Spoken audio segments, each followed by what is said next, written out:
ইন্নাল হামদুলিল্লাহি নাহমাদুহু ওয়া নুসাল্লি আলা রাসূলিহিল কারীম আম্মা বা'দ ফাআউযু বিল্লাহি মিনাশ শাইতানির রাজীম বিসমিল্লাহির রহমানির রহিম। আমরা সত্য ঘটনা অবলম্বনে বাস্তব মানুষের জীবনের দোয়া কবুলের গল্পগুলো আপনাদের সঙ্গে শেয়ার করি। আপনিও চাইলে আপনার বাস্তব জীবনের দোয়া কবুলের গল্পটি আমাদের সঙ্গে শেয়ার করতে পারেন, আমাদের চ্যানেলে প্রচার করা হবে। দোয়া কবুলের গল্প পাঠানোর জন্য আমাদের ইমেল আইডি ব্যবহার করবেন। আমাদের ইমেল আইডি হলো khalidhasan6695@gmail.com। এটা আমরা ডেসক্রিপশনেও লিখে দিচ্ছি। আজকের দোয়া কবুলের গল্পটি এমন একটি দোয়া কবুলের গল্প, যেই দোয়া কবুলের গল্পটি পড়তে পড়তে আমারও চোখ ভিজে গিয়েছিল। হয়তোবা আপনারা যখন শুনবেন আপনারাও আবেগে আপ্লুত হয়ে চোখ দিয়ে পানি পড়তে পারে। এই দোয়া কবুলের গল্পটি আমাদের সঙ্গে ইমেলের মাধ্যমে শেয়ার করেছেন, আর সেটা আমি আপনাদের সঙ্গে হুবহু পড়ে শোনাবো ইনশাআল্লাহ। প্রথমে তিনি আমাদেরকে সালাম দিয়েছেন, আসসালামু আলাইকুম ওয়া রাহমাতুল্লাহি ওয়া বারাকাতুহু। ওয়ালাইকুম আসসালাম ওয়া রাহমাতুল্লাহি ওয়া বারাকাতুহু। তারপরে তিনি লিখছেন, আমি আজ আমার জীবনে অনেক বড় দোয়া কবুলের ঘটনা শেয়ার করতে চাই ইনশাআল্লাহ। আলহামদুলিল্লাহ, আমি ছোটোবেলা থেকে নামাজ রোজা করি। দিন বলতে নামাজ রোজা সৎ পথে চলা এসব বুঝতাম। সারাদিন দোয়া দরুদ জিকির পড়া কত গুরুত্ব সেটা কখনোই বুঝিনি। ফেসবুকের বিভিন্ন দিনই পেজ গ্রুপ থেকে আস্তে আস্তে দিনের গভীরতা বুঝতে পারি। তখন থেকে নিজেকে আস্তে আস্তে পরিবর্তন করার সিদ্ধান্ত নেই। এরপর দেশে জুলাই গণ অভ্যুত্থান শুরু হলে নেট বন্ধ হয়ে যায়। তখন সারাদিন ফ্রি সময় কাটাতে আর ভালো লাগতো না। হঠাৎ মনে হয় এই সময়টা তো আমি দোয়া দরুদ করে কাটাতে পারি।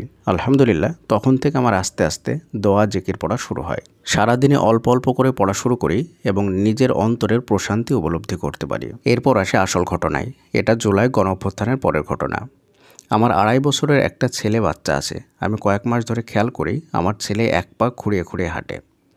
অন্য বাচ্চাদের সাথে সে যখন খেলার সময় দৌড়াদৌড়ি করে তখন এটা বেশি বোঝা যায়। কয়েক মাস ধরে এরকম দেখলেও ততটা গুরুত্ব আমি দেইনি। কিন্তু একটা সময় আমার মনে ভয় কাজ করতে শুরু করে।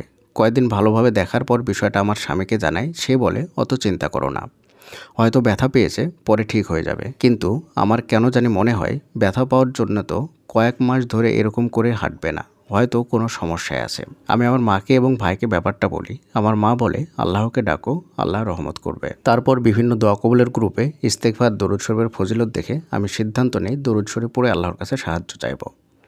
আমি ছোট দরুদ খুব কম পড়ি, কারণ ছোট দরুদ পড়লে আমি তেমন শান্তি পাই না।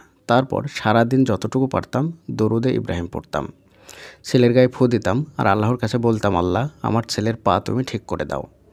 এর মধ্যে বেশিরভাগ রাতেই আমি তাহাজ্জুদ পড়েছি। সোমবার বৃহস্পতিবার রোজা রেখেছি, সারাদিন ইস্তেগফার পড়তাম।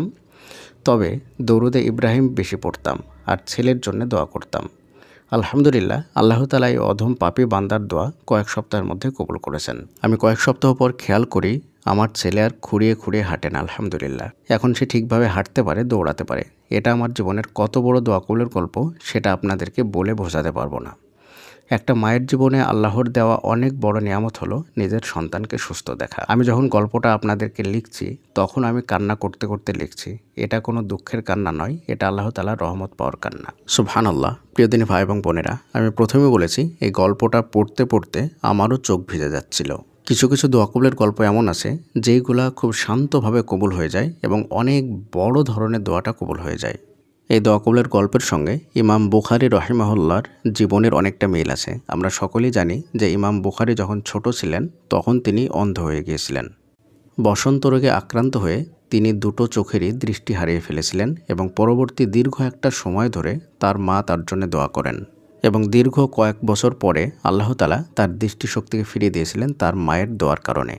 দেখুন, অনেকে আপনার আল্লাহ তাআলার নিকটে দোয়া করেন, আপনাদের দোয়ার ধরনগুলো ভিন্ন ভিন্ন হলেও আপনাদের বিষয় কিন্তু একটাই, আর সেটা হচ্ছে দোয়া কবুল করানো।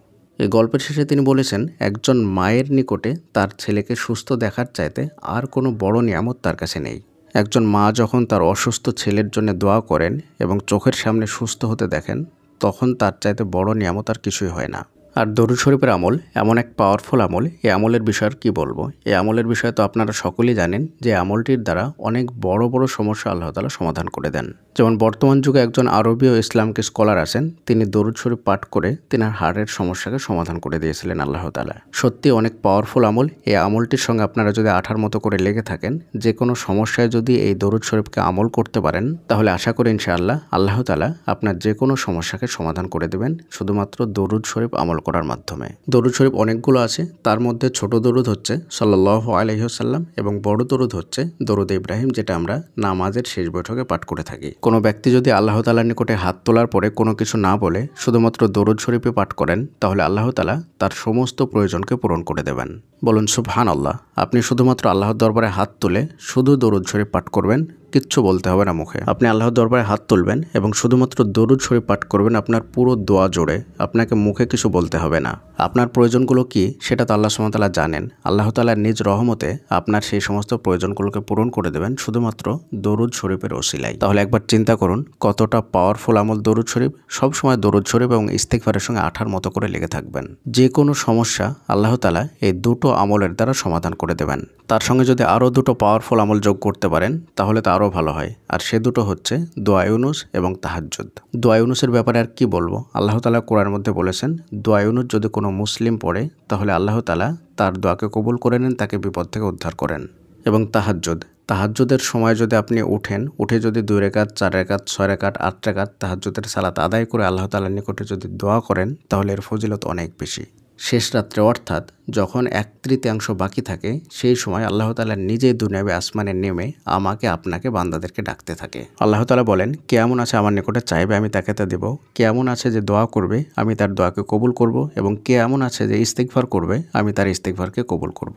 সুবহানাল্লাহ। প্রিয় দিনী ভাই এবং বোনেরা, আপনার জীবনে যে কোনো সমস্যা আসুক না কেন এই কয়েকটা আমল আপনি ছাড়বেন না। এই আমল কয়টাকে যদি আপনি আঁকড়ে ধরেন তাহলে আল্লাহ তাআলা আপনার যে কোনো দোয়াকেই কবুল করে নেবেন। 1 নম্বরে ইস্তিগফার, 2 নম্বর তাহাজ্জুদ, 3 নম্বর দরুদ শরীফ, 4 নম্বর দোয়া ইউনুস এবং 5 নম্বর লা হাওলা ওয়ালা কুওয়াতা ইল্লা বিল্লাহ। পরিশেষে আল্লাহ তাআলার নিকটে দোয়া করি আল্লাহ তাআলা যেন আমাদের সকলকে এই বিষয়গুলোকে সঠিকভাবে আমল করার তৌফিক দান করুন, আমিন।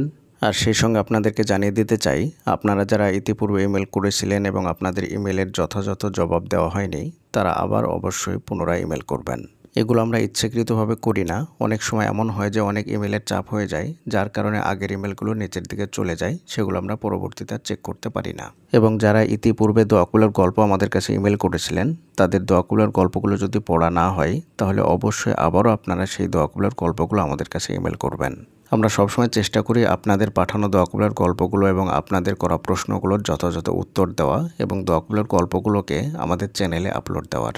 কিন্তু সময় স্বল্পতার কারণে অথবা ব্যস্ততার কারণে সেগুলো যথাসময়ে হয়ে ওঠে না, যার কারণে আমি আন্তরিকভাবে আপনাদের কাছে ক্ষমা চেয়ে নিচ্ছি। আপনাদের কাছে অনুরোধ করব পুনরায় আপনারা আবার ইমেল করুন, আপনাদের প্রশ্নগুলো করুন এবং দোয়াগুলোর গল্পগুলো পুনরায় আমাদের কাছে ইমেলের মাধ্যমে পাঠিয়ে দিন। পরিশেষে আল্লাহ তাআলার নিকটে দোয়া করি আল্লাহ তাআলা যেন আমাদের সকলকে সুস্থ রাখেন, ভালো রাখেন এবং আমাদের যার যে সমস্যা আছে আল্লাহ তাআলা যেন তাদের সেই সমস্যাগুলোকে দূর করে দেন, আমিন। এবং আমরা যারা দোয়া করছি, যে কোনো বিষয়ে দোয়া করছি, যে কোনো প্রয়োজনে দোয়া করছি, আল্লাহ তাআলা যেন আমাদের সকলের প্রয়োজনগুলোকে এবং দোয়াগুলোকে কবুল করে নেন। আমরা সবাই একে অপরের জন্য দোয়া করব আল্লাহ তাআলা যেন আমাদের সকলকে ভালো রাখেন, আমিন। আসসালামু আলাইকুম ওয়া রাহমাতুল্লাহি ওয়া বারাকাতুহু।